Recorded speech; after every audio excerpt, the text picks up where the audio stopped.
For 29 years, I believed my place in the Mercer family was permanent, until my father announced at breakfast that the family-owned company would be passing to my younger brother, Adrian, while I was expected to remain a valuable employee with no meaningful authority. I had spent nearly a decade rescuing the company from failing contracts, rebuilding its customer relationships, and working late nights while Adrian treated the business like a social club. Yet my parents still praised him as the natural heir because he was charming, confident, and knew how to make important people laugh. The announcement came just 3 days before the company's annual anniversary celebration, an extravagant weekend at a historic estate outside Edinburgh where investors, clients, relatives, and employees were expected to gather. And when I asked why my name was missing from the succession documents, my mother simply stirred her coffee and said, "Some people are meant to build things, Claire, and some people are meant to stand beside the person who receives the credit." I walked away from that table feeling as though every year I had sacrificed for my family had suddenly been reduced to a line on a payroll sheet. But instead of arguing, I quietly decided that I would attend the celebration, listen carefully, and discover exactly what they had planned for my future. At the estate, the truth became even clearer when I noticed enormous banners celebrating Adrian as the next generation of Mercer leadership. While photographs of company milestones displayed my brother beside our father, even though several of those achievements had actually come from projects I had personally managed. During the opening dinner, Adrian raised his glass and announced that the company would soon launch an ambitious international expansion, and my father proudly told the room that his son had developed the strategy, even though I recognized every major idea because I had written the original proposal 18 months earlier. I said nothing until a senior investor named Victor Hale approached me privately after dinner and asked why I looked so uncomfortable. And when I carefully explained that the expansion plan had been built from my research, he stared at me for several seconds before saying, "Then, why is your brother presenting it as his own?" I had no answer that would not expose the entire family in front of their guests, so I simply thanked him for asking, returned to my room, opened my laptop, and began reviewing every document connected to the expansion project with a level of attention I had never given anything before. By sunrise, I discovered something far more serious than stolen credit. Several key financial projections had been altered after I submitted them, creating the appearance that the company could afford an expansion that its actual cash flow could not safely support, and my digital approval had somehow been attached to the revised documents.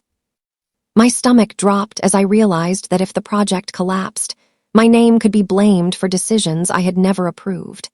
And suddenly the family rejection that had hurt me for years became less important than protecting myself from a mistake someone else had deliberately placed on my record. I contacted the company's independent compliance officer instead of confronting Adrian, preserved every legitimate version of my work, and requested a formal audit without telling my parents what I had discovered, knowing that emotional accusations would only give them an excuse to dismiss me as the difficult daughter again. 2 days later, the audit team confirmed that the financial models had been manipulated after submission, and because the altered documents carried my credentials, the investigation quickly turned toward the uncomfortable question of who had benefited from making me responsible for the plan. My father called me into his office that afternoon, slammed the audit report onto his desk, and demanded that I withdraw my complaint before it embarrassed the family. But for the first time in my life, I refused to shrink beneath his disappointment and told him, "You spent years teaching me that the Mercer name mattered, so I'm going to protect it by telling the truth." He stared at me with a mixture of anger and disbelief before warning that if I continued, I would lose my position, and I calmly replied, "Then perhaps losing my position is the first honest thing this company has given me." Within a week, the investigation revealed that Adrian had approved several questionable changes with the help of a senior executive who hoped to profit from the international expansion, while my father had ignored warning signs because he desperately wanted his son to succeed. My mother called me repeatedly asking me to think about the family, But I finally told her that family should never require one person to carry the blame so another person can wear the crown. And then I stopped answering calls that were built around guilt rather than accountability. Instead of waiting for another company to recognize my abilities, I took the savings I had built over years and started a small strategic consulting firm from a rented office above an old bookstore in Manchester, beginning with one client who had quietly supported my work during the audit.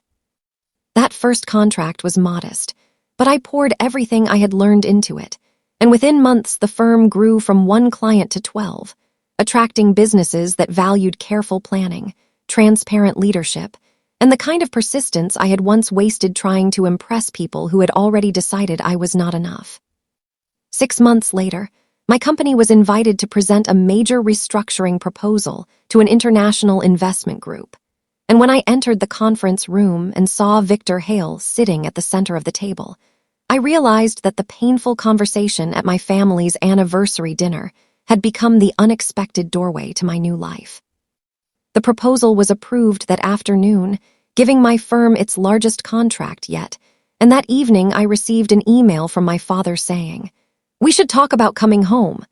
But I read it twice and understood that he was asking for access to the person I had become, not reconciliation with the daughter he had once dismissed. A year after leaving Mercer Holdings, I returned to the same historic estate for an entirely different reason, because my company had been selected to host a leadership conference there, and this time my name appeared across the entrance in letters large enough for every guest to see. As I stood beneath those lights surrounded by employees who trusted me, clients who respected my judgment, and young entrepreneurs who had come to hear my story, I realized that I had spent years believing my family could give me a place at the table when I had been capable of building an entirely new table myself. That evening, my parents appeared unexpectedly at the back of the ballroom, and my father approached me with the same proud expression he once reserved for Adrian. But instead of demanding anything, he quietly said, "I was wrong about you," while my mother apologized for confusing obedience with love and success with appearances. I accepted their words without pretending the past had disappeared, because forgiveness did not mean surrendering the boundaries I had finally learned to protect. And when I walked outside afterward beneath the cold Scottish sky, I felt something I had never felt during all those years of chasing their approval: complete freedom. My story did not end with my family losing everything, because that was never the victory I truly wanted. It ended with me discovering that rejection can become a strange kind of freedom when you stop begging people to recognize your worth and start investing that energy into creating a life that reflects it. If you have ever been overlooked, underestimated, or made to feel like you were not important enough to belong, remember that someone else's failure to see your value does not determine your future, and sometimes the door that closes on you is simply pointing toward the one you were brave enough to build yourself. Please subscribe to our channel and share this video with your friends and family. We create entertaining and inspiring stories for our viewers, and your support helps us continue making great content for you.